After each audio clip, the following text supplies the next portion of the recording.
खुलुमबाय स्टुडिअ दं आं राजीव बसुमतारी दिनै 58थि दुलाराय बर' फरायसा आफादनि गायसनथाय सान आरो बे दुलाराय बर' फरायसा आफादनि गायसनथाय सान फालिनायजों लोब्बा लाखिनानै मिरु दुलाराय बर' फरायसा आफादनि आफादगिरि दिपेन बर' बिथाङा 1-2 दाननि गेजेरावनो बर' हारिनि थाखाय मोनसे मोजां खौरां फैगासिनो दं होननानै खोथा होदों। थारैनो बे समाव नोंथांमोना मिथिगौदि बर' हारिनि थाखाय मा गोजोनथाव खौरां फैगासिनो दं। मानो होनना बुङोब्ला थांनाय गोलाव समनिफ्राय दुलाराय बर' फरायसा आफादा हादोरनि सरकार एबा भारत हादरनि सरकारखौ गोबां नारसिनगासिनो दङदि 125 एमेन्डमेन्ट बिल खौ लानानै एबा 125 एमेन्डमेन्ट बिलखौ थाबैनो लाबोनांगौनि थाखाय गोबां खामानि मावगासिनो दं एबा सान हर खामानि मावगासिनो दं।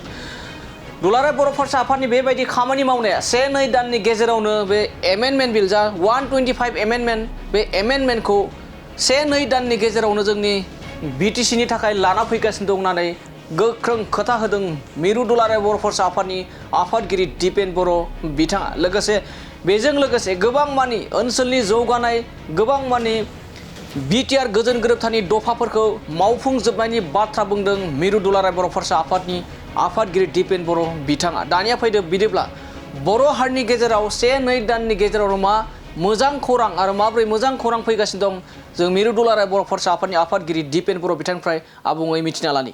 बिनि सायाव government of India government of आसामा क्लियार मोनसे स्टेन्ड लानानै दङ। बे एमेन्डमेन्टखौ लाबोनांगौ आरो गासै नर्थ इस्टनि 10-6 सिडुल बयनोबो मर अट'नमि मर फाइनेन्सियेल क्षमता होनानै जोंनि जि लेजिस्लेटिभ एक्जिकिउटिभ आरो एडमिनिस्ट्रेटिभ क्षमताखौ बांहोनांगौ बेनो बयनिबो स्पिरिट आरो बे स्पिरिटआव प्रधानमन्त्री गृहमन्त्री आसामनि गिबि मन्त्री बयबो एकमत आरो बिटिआरनि चिफ प्रमद बर' बिथांनि टीमा खामानि मावगासिनो। एबसुआ जोङो प्रेसार ग्रुप आरो दाबिग्रा आफाद हिसाबै जोङो सरकारखौ प्रेसार होगासिनो दङ।